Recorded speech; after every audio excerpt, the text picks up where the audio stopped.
Welcome to the Modern Classrooms Project podcast.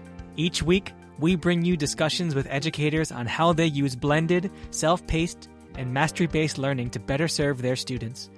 We believe teachers learn best from each other, so this is our way of lifting up the voices of leaders and innovators in our community. This is the Modern Classrooms Project podcast. Hello and welcome to the Modern Classrooms Project podcast. My name is Tony Rose Deanna, and they them pronouns, a designated hype person here at MCP, and I'm joined by a distinguished modern classroom educator, veteran teacher, learning coach, and education entrepreneur, Carlos Jose Canela. Welcome, Carlos. Well, thank you for having me. It's a pleasure to be here.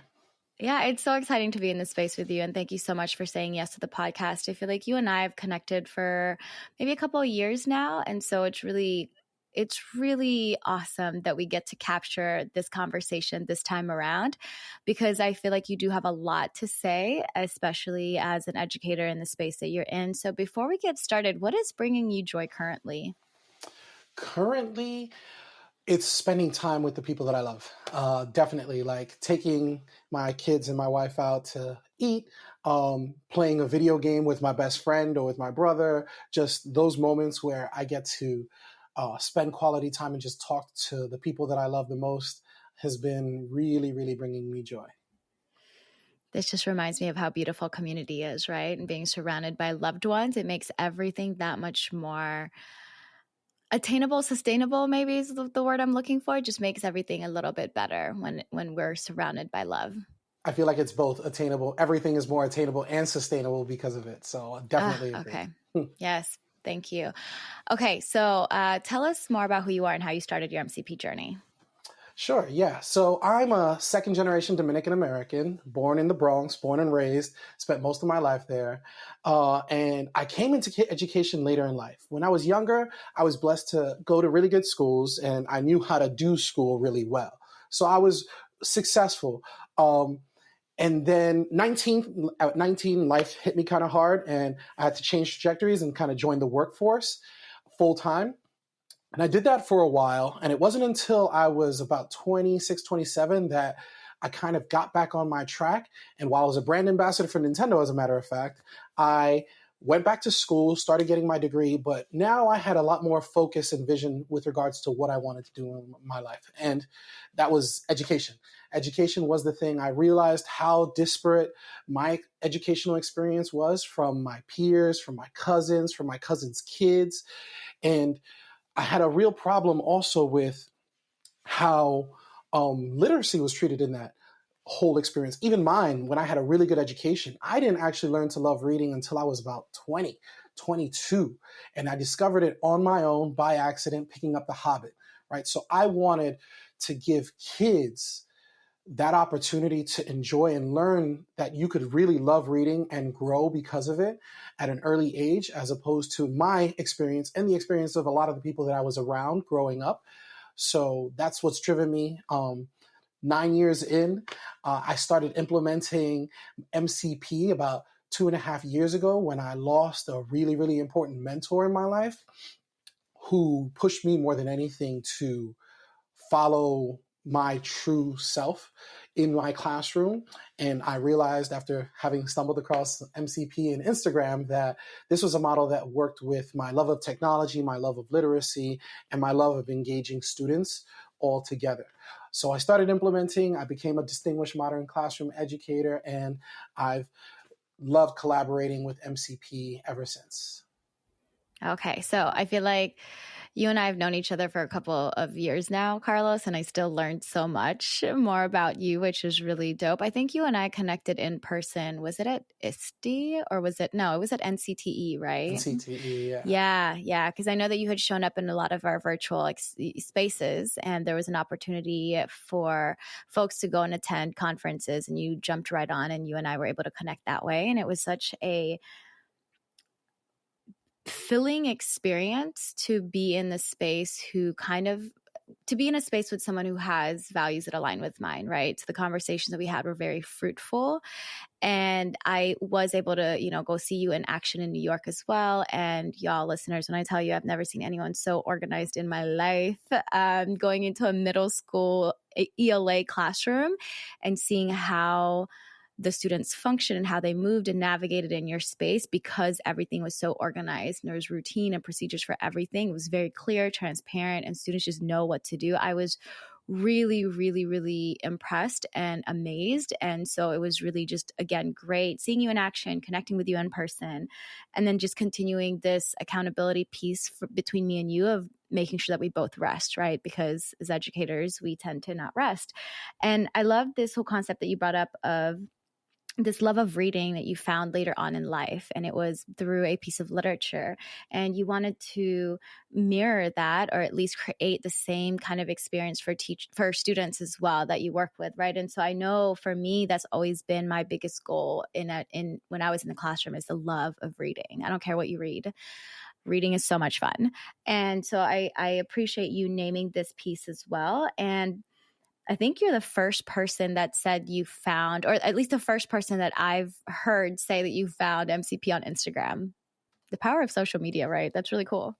Absolutely. No, for sure. I mean, I was surprised when I saw it, and I was like, hey, that seems really interesting. I ended up asking a colleague who was kind of experimenting with it a bit. And then after committing to my true version of teaching ELA, it was a no-brainer because it just fits. All the pieces just fit. It was a perfect storm. And so, we're not talking about ELA today. We're not talking about middle school today. We're actually going to talk about AI and the impact of AI in the classroom. And I know that you had presented at the Black Male Educator Conference, and you were so inspired that you had texted me and you said, hey, I really want to talk about the impacts of AI in education. Just really AI, right, in education. I want to have a conversation about that. And so I said, great idea. I haven't had you on the podcast. We haven't had this conversation really. So we're going to shift to this topic of AI. Okay. So, we've talked about AI, artificial intelligence, where it's supposed to personalize learning, right? Like it's supposed to help educators personalize learning. But how do we stop it from just making existing school problems worse for some students? Because I know a lot of the times when we think about AI, there are all of the things of like, here's how to make it better. Here's how to make it, a lot quicker. Here's all of these things. And I don't hear enough about things to look out for, right? So then, and making sure that we don't continue to repeat the same mistakes. It's just that, hey, we have this tool now to make it easier for us to repeat the same mistakes. So yeah, tell us about that. So thank you. That's a really, really great question. And I appreciate diving deep into AI this way. And I guess at the heart of the biggest problems we see in education is one word for me, and it's connection. Right? Connecting with content, connecting with educators, connecting with the students. Connection is the most important part of creating meaningful learning experiences for our scholars, meaningful relationships between school leadership and teachers, all of it. And if it's used badly, AI can definitely sever or fray those connections, right? We become siloed and isolated. But the reality is, what I found in my uses for AI, and it's tied actually to the reason why I implemented the MCP model, is that the way I've used and seen other educators use AI, along with the MCP model, facilitates more opportunities for connections with students, right? What does that mean? That means like, you can utilize AI to create more meaningful connections between the kids and the content. How do I don't know their culture. I don't know what's going on with them. I don't know what they like, what they dislike. Okay, so let me go into this large language model, right, and start brainstorming ideas of how I can connect better with the cultures, right? So maybe I put out a survey to get to know them, and then I use that large language model to help me take that survey data and synthesize it into more meaningful connections with the stuff that I already have in my lessons planned out, right? So I can create those meaningful connections. With teachers and their connections with the leadership in the building, how can I, as a leader in the building, utilize AI to both free up time for my teachers, right? Because they tend to be so overworked, and it can be really, really powerful for freeing up time, but also help the teachers more meaningfully internalize and play around with best practices, new practices, and the things that are going to move the needle in that classroom forward, right? Because we always have to come from a place of recognizing that the teachers in those spaces, overwhelmingly, in my experience, want to do the best by those kids. Overwhelmingly. Can they? Well, that depends on a whole host and a range of things. And AI can be a really powerful tool for further enabling the teachers to be able to have the kind of impact that I know they want to have, for sure. The focus of connection is really important. And I love that that's your priority, right? That was how you answered the question. And that is really the importance of making a learning environment that much more engaging, right? And so when we think about, you said when AI is used badly, and maybe this is a horrible question. What are some, or maybe an example of how to utilize AI, quote unquote, badly? Because I'm so curious.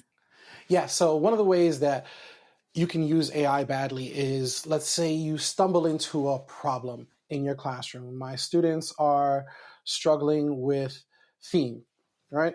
And you just go into the AI, you say, my students are struggling with theme. Can you just respond to, like, you create a chatbot, can you just respond to them to help them understand theme? And then you post up that AI chatbot and in the classroom, and you say, hey, when you have a question about theme, just go to the chatbot, it'll be fine. So this idea of AI is the solution, it's not it. There's no magic bullet, there's no magic pill. And when people treat it as such is when they most often fall into those pitfalls, right? There's a rule that a lot of the people in the ed tech space and teachers who are early adopters of AI talk about, this 80-20 rule when it comes to AI, right?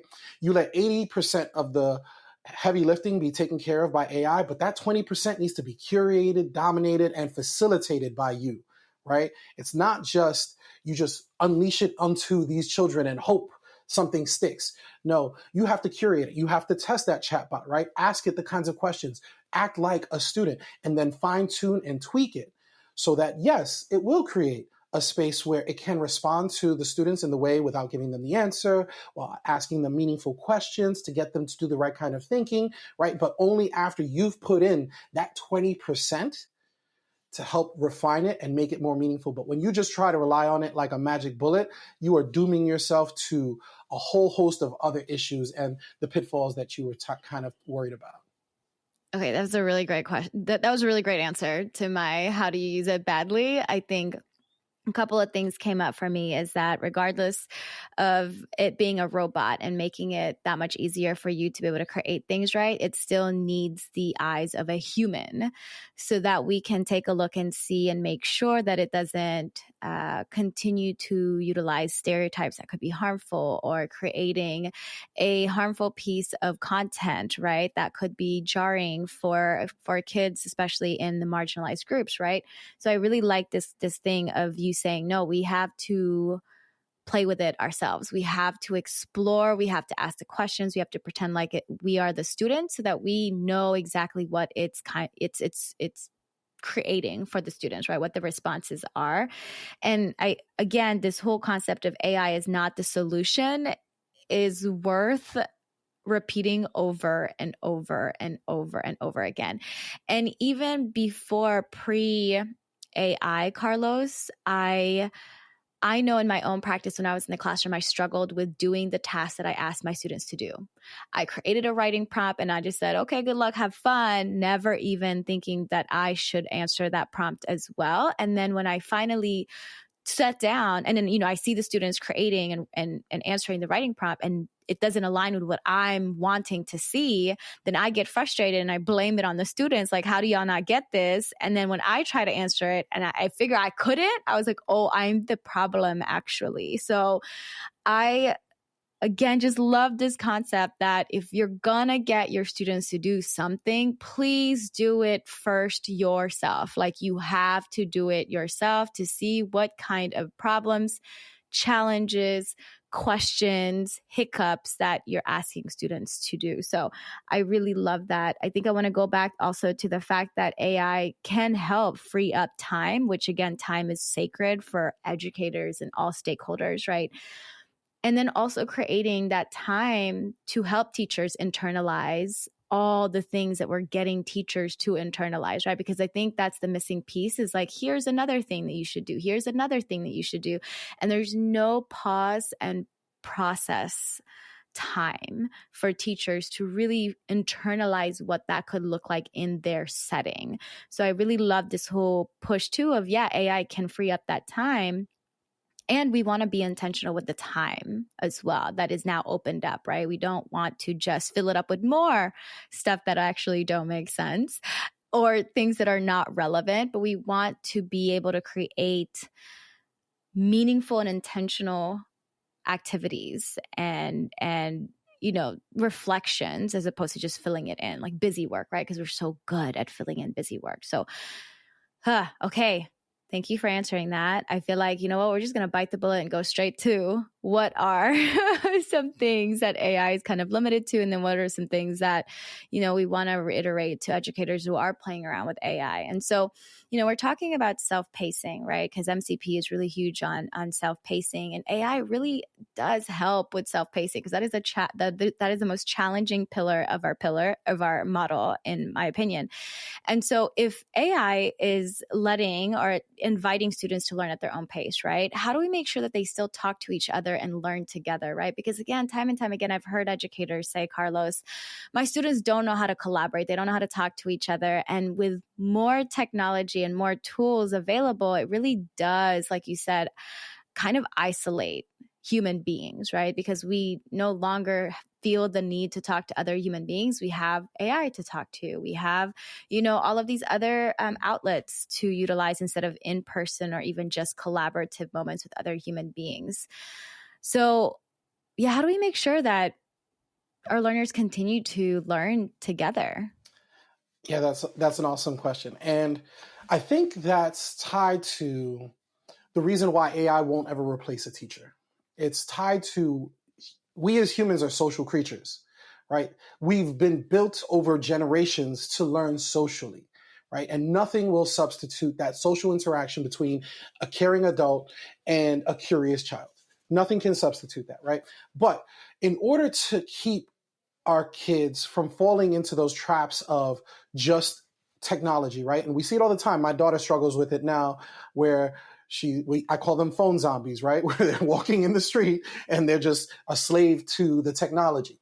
And the way to combat that, though, is intentionally curating and cultivating community spaces, right? That's something that AI can be really powerful for helping you create, right? But it's also something that you can create outside of the AI because of the time that AI has freed for you, right? So you can be really intentional about creating these spaces. Like in my class, I always had a Padlet where the kids would put up memes, GIFs, right? An interactive space where they could connect with one another, even if they weren't reading the same thing at the same time, right? But that did not take away from, because of the space that was created for us through AI taking care of individual learning needs that kept popping up for students and project, right? AI took care of those, so it freed up spaces on Fridays. I had it very intentionally dedicated to creating a space where we do a whole class read aloud. I would do some prosaic reading, talk through how expert readers think through, but also engage them in conversations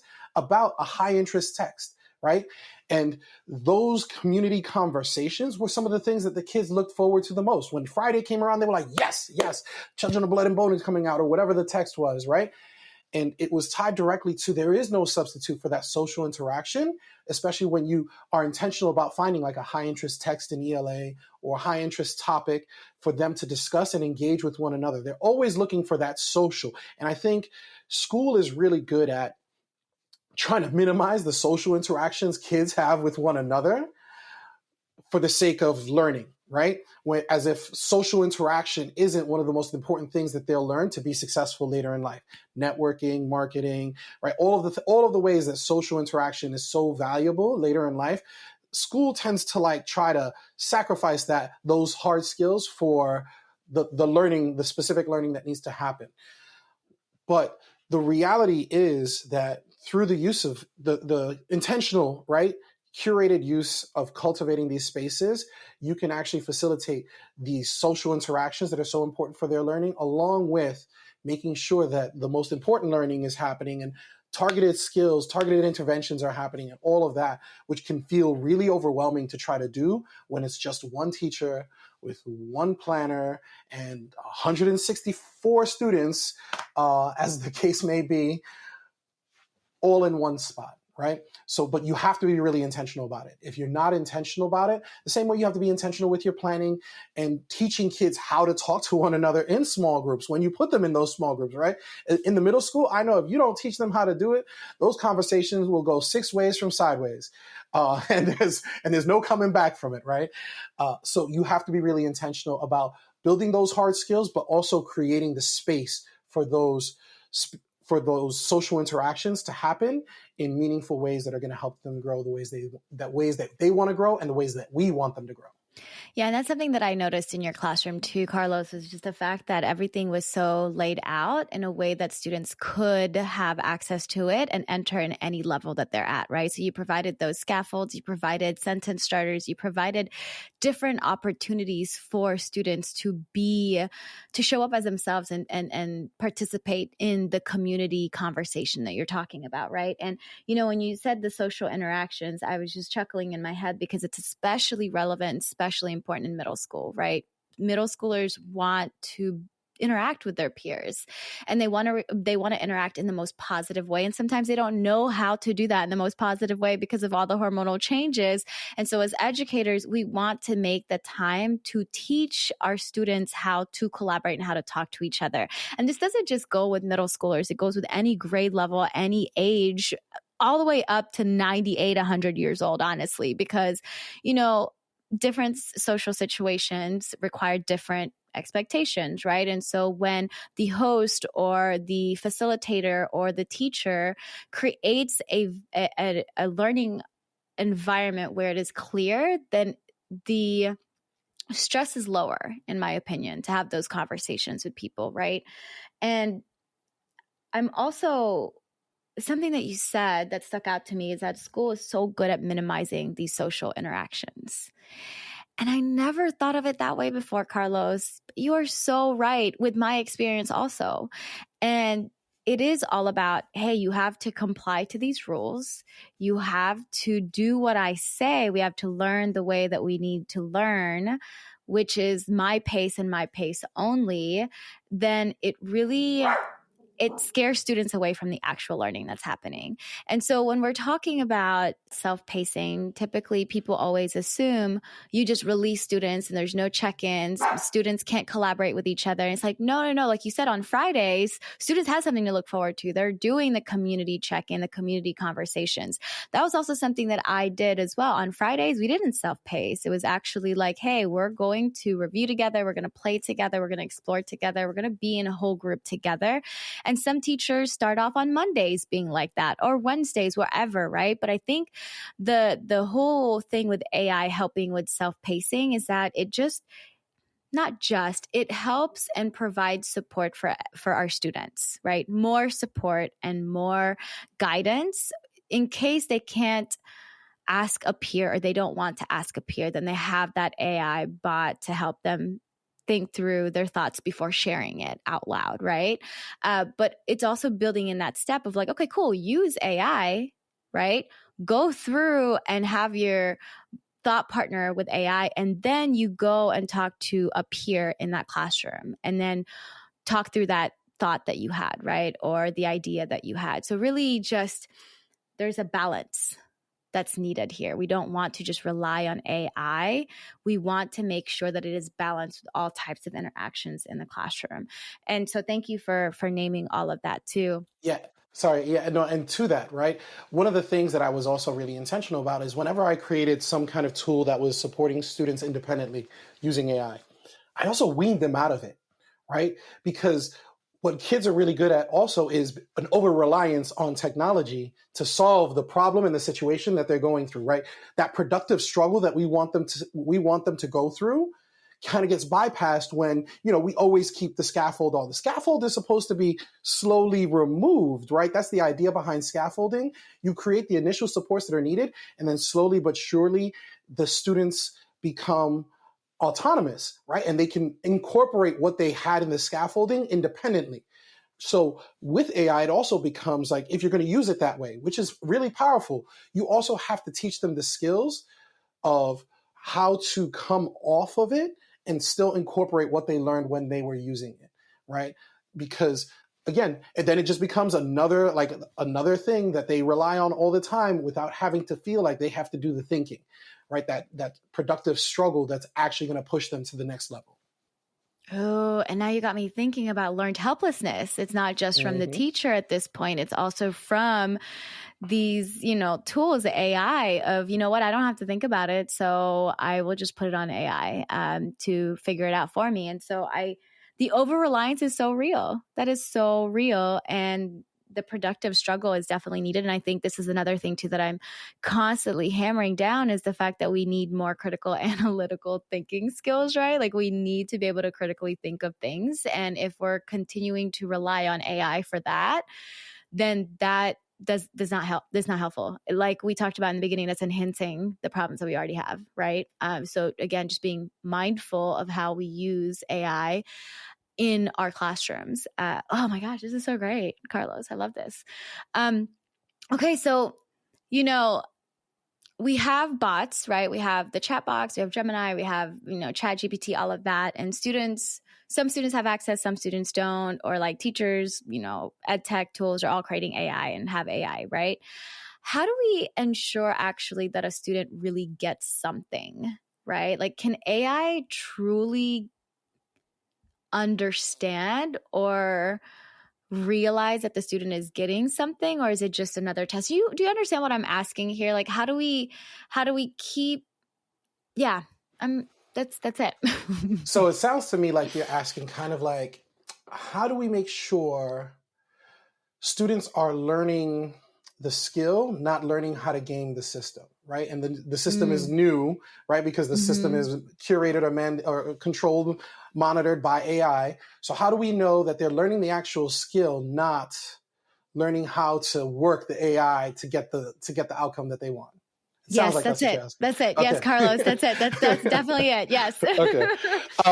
And at the end of the day, it comes down to the work that we put into learning the tools and the systems, right? It's like any good support that you create in the classroom.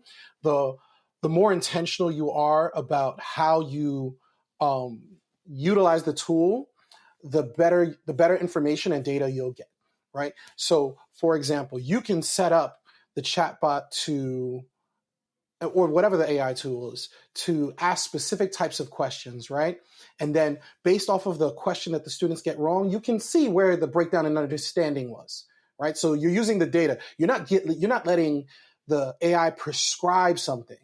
AI, in that sense, is a tool for identifying areas for supporting learners, right? And then maybe you create small groups that address those the next day, the learning needs that you saw, right? And AI can literally help you do that in 5 minutes as opposed to 50, right? Taking a whole planning period. So it can be really powerful for that, but it's all about what we put into it and how we put it in, right? And you have to be really intentional about the tools that you create or put in front of the kids, right? Because again, it's not unleash them into the tool and hope for the best, right? That's where things go astray. Whereas when you're really intentional, you're saying, okay, my students are really struggling with the development of a theme over the course of a text, right? So let me see, where is it breaking down? Is it breaking down because of sequencing? Is it breaking down because of vocabulary, right? And I create a tool to ask them the questions that will get to the heart of it. That way, well, if this group, I have 4 students who are struggling with the vocabulary, and it's really just that content-specific vocabulary I have to address with them. But I had this group of students who sequencing, they can't follow the order or maintain the order in their minds. So let me create something to help them with sequencing. And then the other students who just are struggling with theme in general, right? And you can be really intentional about targeting those individual needs through the data, but you have to be the one saying, okay, this is my need. This is what I need to figure out in the classroom. So let me use this tool that's really good for that. But it's not going to answer the question for me. It's going to help me identify where I need to swoop in with the expertise, because the teacher is always the expert, right? The teacher is, that's why it won't replace teachers. What's actually going to replace teachers are educators who know how to utilize AI, right? And there's a principal out of Compton, Amen Ra, who he's the CEO of a ed tech company called Knowledge right now, Knowledge with a J, who's the first person I heard say that, right? Teachers will not be replaced by AI bots, but they will be replaced by teachers who know how to utilize AI to leverage it and improve learning. And that's where the difference is going to happen. Making yourself an expert in the tool so that you are utilizing it the way. Because if you just give a kid who is learning how to play guitar a $2,000 guitar, you already know what's going to happen to that guitar, right? It doesn't matter how good the guitar is. You already know what's going to happen to it. Whereas when it's in the hands of an expert, right, that's where magic happens. So we need to make ourselves experts in these tools so that we can make sure it's actually being used to improve learning, not as a way of just eliminating work for me that doesn't actually support student learning. Oh, you're giving me shivers, Carlos. Oh my goodness. That is also the first time I've ever heard of that, right? That AI is not replacing, or AI bots are not replacing teachers, but educators who know how to use AI will. And that, I think for me, is a little bit scarier, especially as someone who may not know what AI is about. Because, there's still educators out there that are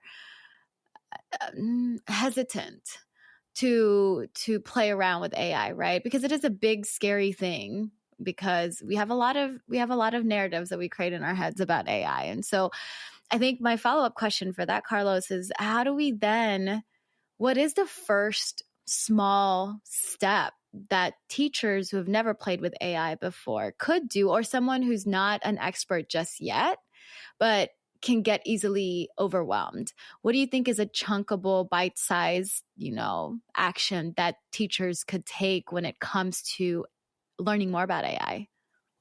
So I think the easiest thing to do is to look to social media, right? Look to your TikTok, look to your Instagram, look to your Facebook communities, and just search, right? AI in the classroom. And you could just blindly search it, right? Just AI in the classroom, see what teachers are doing. Or you could say you have pick a problem you're having in your classroom, right? So let's say you're struggling with small groups. Go into social media, type in education, small group AI, and see how other teachers are experimenting with it, because there is no substitute for mentorship and having some kind of guidance, right? There's no substitute. And that's one of the powerful things that the internet has done in made it much more easier for us to access wealth of knowledge from experts, no matter where they are in the world, right? So dipping your toe that way, looking to social media and, starting to search, see what people are doing, see what you might be okay with, comfortable with. And then from there are organizations like AI in Education is a big one, AI EDU, that are releasing content specific for supporting teachers. So they'll have one-pagers and PDFs that say, hey, use these prompts, or hey, use this, and create resources like that for people who are trying to experiment more and more. And then once you start getting comfortable, for me, what I did is I started going on YouTube and looking up YouTube videos, and, oh, this is a program. I would look at the program, I would try the free trial, right? And in the free trial, I would see how this could serve my individual needs. And then, boom, if the free trial ended and it didn't really seem like it fit my classroom, no harm, no foul. I didn't spend any money, right? Whereas if it did, I would have to make a decision about, is it valuable enough that I might pay the free trial or ask my direct report, my teacher leader, if they can reimburse me for it somehow because of how I plan to use it in the classroom, so on and so forth. Really important, though, when you do that and you bring those things to the classroom, to make sure you're clear about what your district policy is on the use of that kind of technology in the classroom, because that can vary widely, right? I was at one point in a charter school where I kind of could experiment a bit more as long as I ran it through my boss. But then I went to a public school and the guidelines were a lot more stringent about what could go pass through to students, right? So I had to be a little bit more creative about what I did or didn't do with AI to make sure it still supported my students' learning while helping me grow as a teacher as well. Yeah, and you listed a good amount of resources as well. And so listeners will put that in the show notes so you don't have to do any Googling. And I think, again, like you said, it's pretty powerful. Social media has been really powerful to be able to see examples and clippets of how different educators are using the tools. And I think one more thing, you did say, I love the reminder of, hey, look through your school policies, right, to determine whether or not this is something that's feasible for you before you spend all this time doing the thing, right, and spending all the money. And I think another thing that comes up for me too, Carlos, is the different ed tech tools that teachers are already utilizing. It's becoming more and more common that they have AI within their platform. And so I would even suggest, like, hey, if you're really comfortable with Padlet, let's say, for example, right? Padlet utilizes AI a lot nowadays, lately. And so I would highly suggest, if you're really comfortable with Padlet, go play with their AI features and see what that can do for you. And that's you expanding your brain in a very small way, but it's still something that you're utilizing every day in your classroom, right? I mean, Canva is another really good one that I know a lot of educators are utilizing, and AI has also just enhanced that whole tool as well. So it doesn't have to be a brand new AI tool, right? It could just be within a tool that you're already utilizing in the classroom. So thank you for those reminders. And that was something that just came up for me as well. Oh man, this is just processing. I'm processing a lot, and I'm really appreciating this perspective on AI as well, because I don't want to say, I mean, I'm pro AI, right? Because it does help a lot. And then I'm also anti AI because of the quote unquote bad usage of AI. And also, there's a lot of environmental implications on AI as well that people are not aware of as well. So I really do try to be super mindful when I'm utilizing AI because, again, like you said, I want to have this productive struggle. And I also want to make sure that I'm not so overwhelmed that I am frozen and not moving, right? So again, balance is really important. You've also repeated intentionality multiple times, making sure that the things that we create, making sure that how we utilize AI is intentional and meaningful. And so I really appreciate that as well.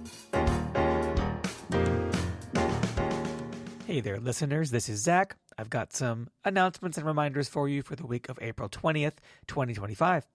You can join educator and implementer Joanna Schindel for a live webinar where she'll share her expertise in transforming an ELL classroom into a dynamic, personalized learning environment on Tuesday, April 22nd at 7 p.m. Eastern. We've partnered with Wavio to design a unique progress tracker just for you. Get hands-on experience setting up your Wavio tracker and organizing your course effectively. You can learn best practices from ELA teachers already using Wavio and get all your questions answered in this interactive session on Wednesday, April 23rd at 7 p.m. Eastern. Lindsay Armbruster, MCP Implementer and DMCE, is presenting at NERIC Model Schools 2025 on April 22nd of 2025. If you're attending, make sure to check out her presentation and say hi. And finally, if you want to start building your own modern classroom, you can sign up for our summer Virtual Mentorship Program from either May 19th to June 22nd or June 23rd to June 27th. You can work with one of our expert educators to build materials for your own classroom, and we have scholarships all over the country, so you can enroll for free in places like LA, Oakland, Chicago, Minnesota, Alabama, and more. Check out modernclassrooms.org/apply-now to see if there's an opportunity for you. I'll have that link in the show notes, of course. But again, it's modernclassrooms.org/apply-now to see if there's an opportunity for you.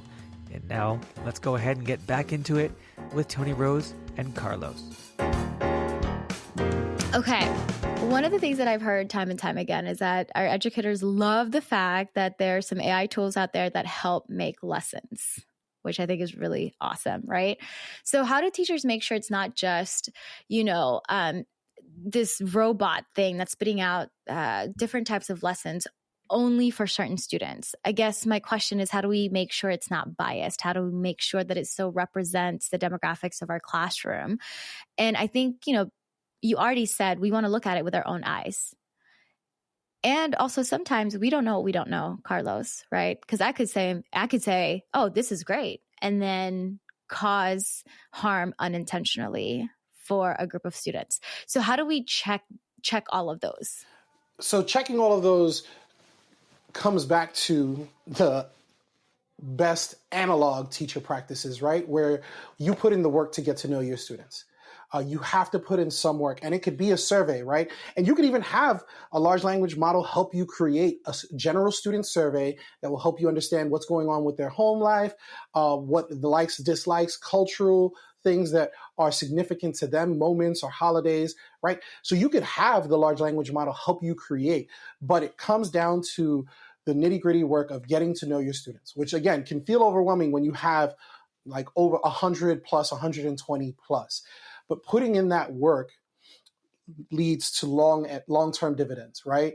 The payoff is long-term. Now, that's only part of the work, right? You get to know them, be it through survey, be it through individual conferencing, whatever method works best for you to get to know them. But then you have to be, again, really intentional about the way you use the tools and how you practice them, right? This quote pops up in my head, and I don't know who said it. Maybe I just said it. But if you aren't in the kitchen, you don't get to decide what's for dinner, right? If you aren't a part of the process, then how do you identify and shut down the bias? If you aren't helping either through creation, what you like intentionally crafting the experiences your students are going to go through with how you use the tool, then there's definitely no way to mitigate the bias, eliminate the bias, or any of those parts, right? You have to be part of the process. You can't just pass it off to someone else and hope for the best. You need to put in the work, and that part of that is, as a teacher, it might mean playing around with it, seeing how it responds to different things after you put in certain data, right? As someone in the educational technology space, right?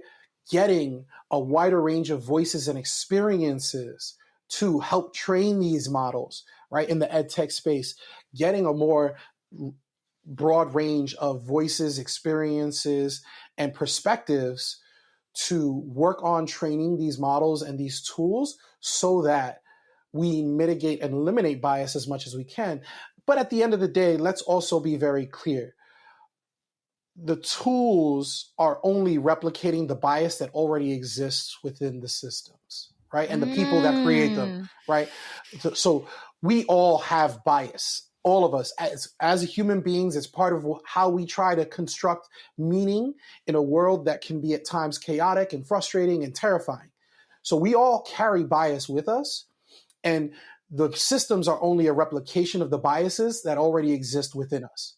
So if we don't bring in that range of voice to help with that, then we will continue to replicate the biases that have existed and will persist regardless of what tool we use. Yeah, and I think something that's coming up for me too, Carlos, is that open up the space, right? To ask students, hey, what are we missing here? Because that is how I know I've been called in multiple times by students saying, Ms. D, you actually missed this, or you didn't have any representation of this, right? And so this feedback is really important because these are your learners' experiences. So go ahead and invite them in this process, right? And I also love the whole concept that you said that tools are only replicating the biases that already exist within the people who are creating these tools. That's so important. It's so important. And I think bias, there's a lot of shame behind the word bias. And I think bias it's a natural thing that we just all have. I think what makes it negative is that if we are aware of it and continue to not make a change, that's where it's really infuriating and is, awful, essentially. So I love that you pointed this out too, that we all have our biases. It doesn't mean that we are good or bad people. I think it's what we do with those biases that make the decisions that we make and the behavior that we have inherently quote unquote bad, right? And so again, thank you for continuing to expand my brain. I really love this conversation because I feel like I have talked to multiple folks about AI and I continue to learn from the different folks that I have conversations with because it's all different perspectives, right? So again, just like, thank you.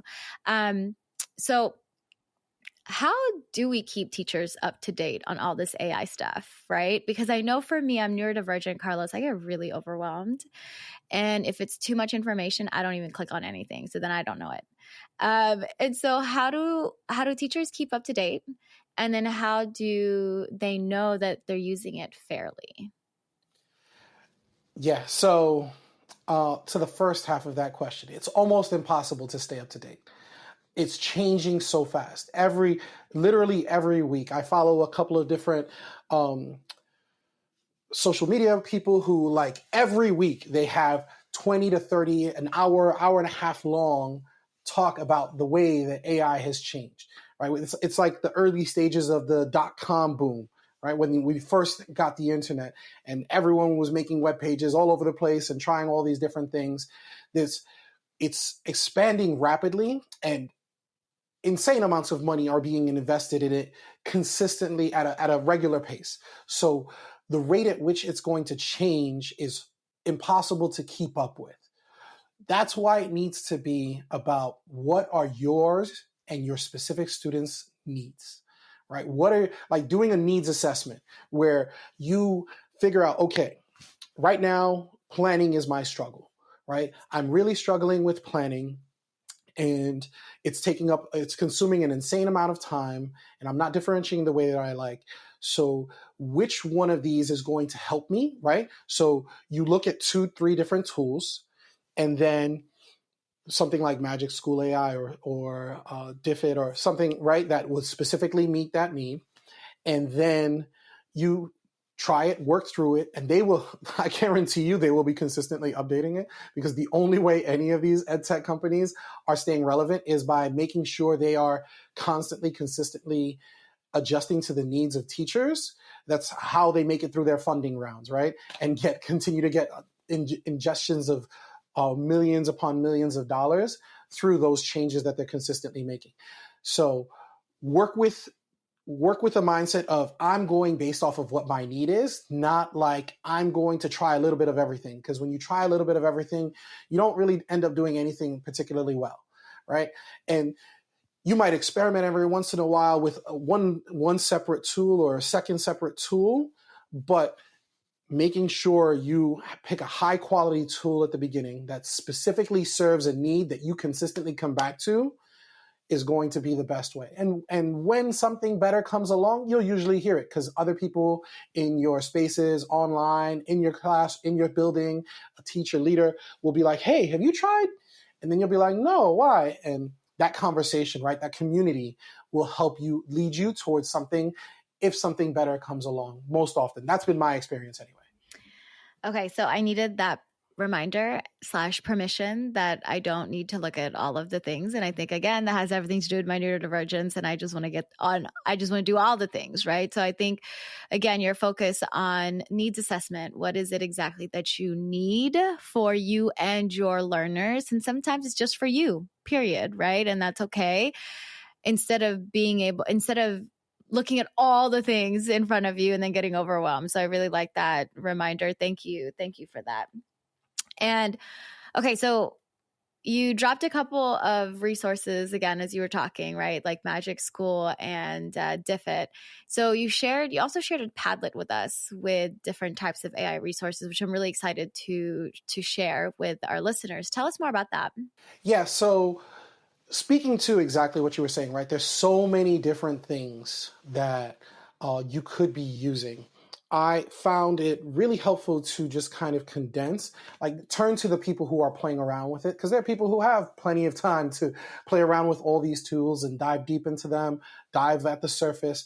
So what I found is when you organize the information in ways that people can access, right, they will more likely use it in a way that helps them grow in the ways that they want to grow. So I created this Padlet basically to kind of separate the types of AI you'll encounter, because AI tends to fall into 3 different buckets. It's either a tool you've already used like Canva that integrated AI into it, right? A tool specifically created with AI in mind, right? That does like a jack of all trades kind of a thing, or a tool that is a specific use case, right? So embedded would be like Canva, right? General purpose use would be like something like Magic School that will help you with lesson planning, IEPs, writing up IEPs, a whole host of things.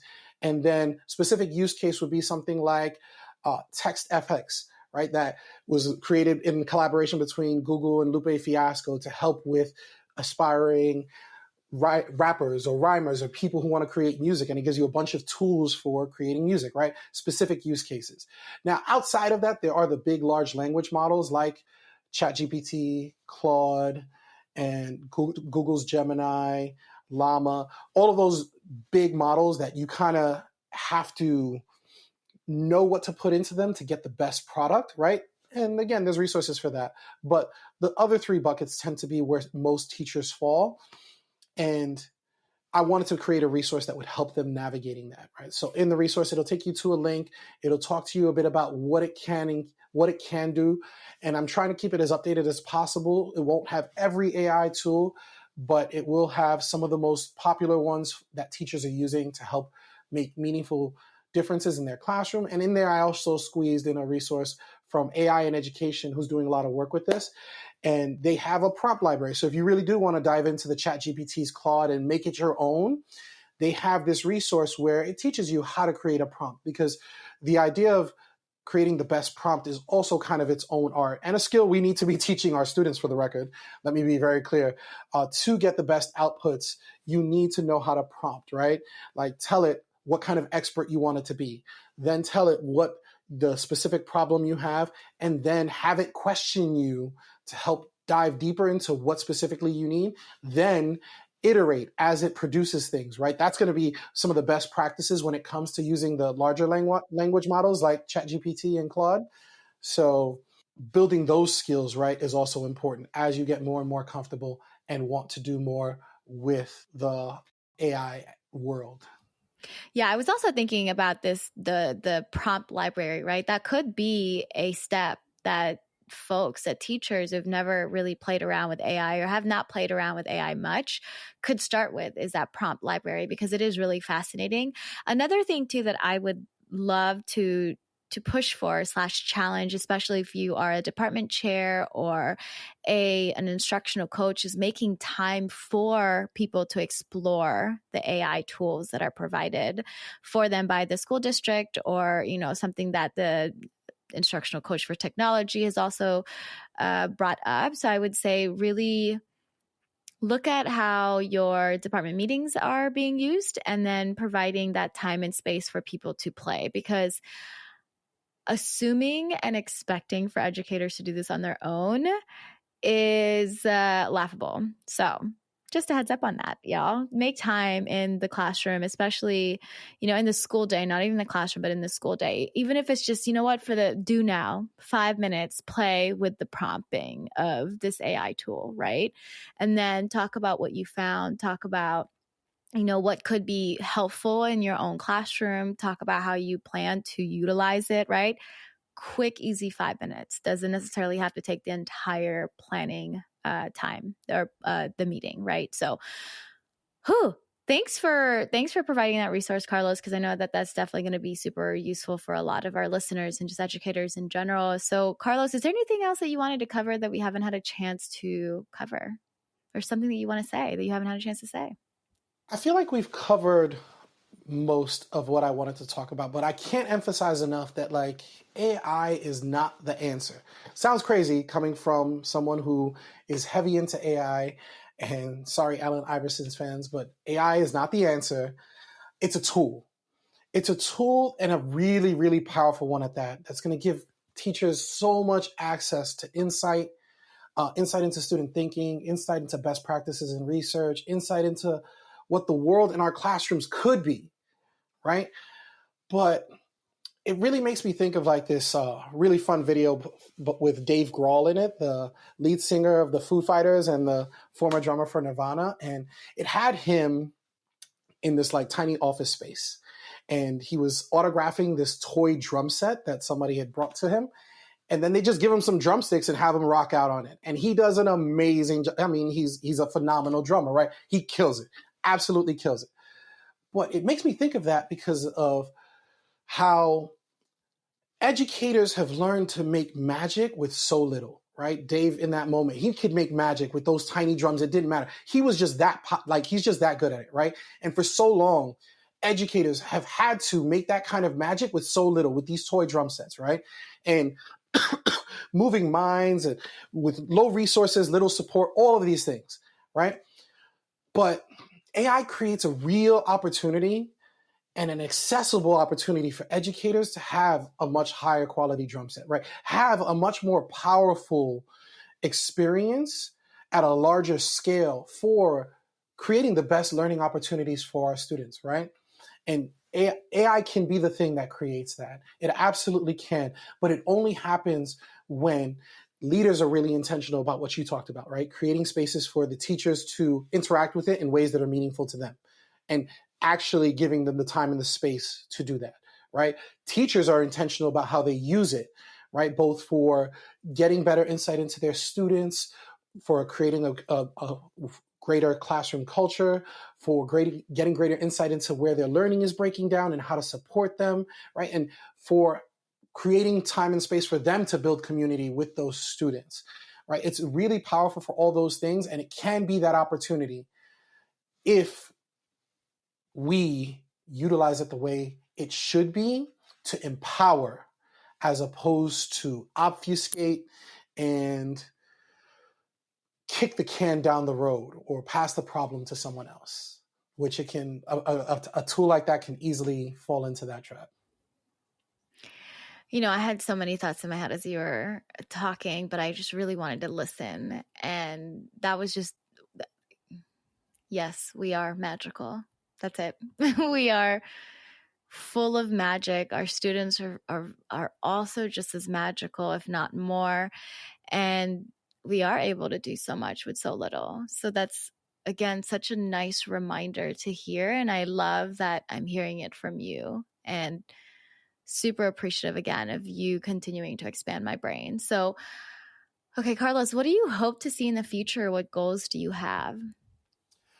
So for me, my number one goal is to help as many educators and children both grow in ways that are meaningful to them, particularly with literacy and technology, right? I plan to expand beyond just the classroom, my classroom, I should say, to try and support teachers and students in any way that I can in growing both fostering a love of literacy and supporting them in, be it teachers in fostering that love of literacy while pushing student learning, or ways to utilize technology, just helping others, being of service to others in these things that I have been blessed to be able to be successful in.